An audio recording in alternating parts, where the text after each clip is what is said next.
Saya nak cakap sesuatu yang mungkin ramai orang tak setuju. Kalau pelan pencen utama kita ialah anak, mungkin sudah tiba masanya kita fikirkan semula. Ramai ibu bapa selalu berkata, nanti anak-anaklah jaga kita.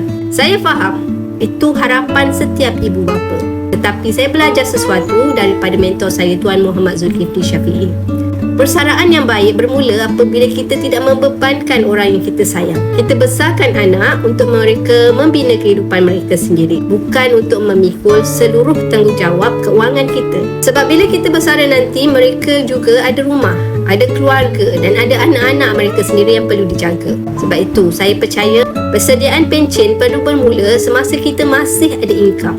Sedikit demi sedikit, bina simpanan, bina aset dan bina ketenangan. Kasih sayang anak ialah satu nikmat.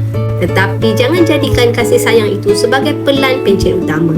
Follow saya, video seterusnya saya kongsikan berapakah jumlah minimum yang patut kita kumpul sebelum bersara.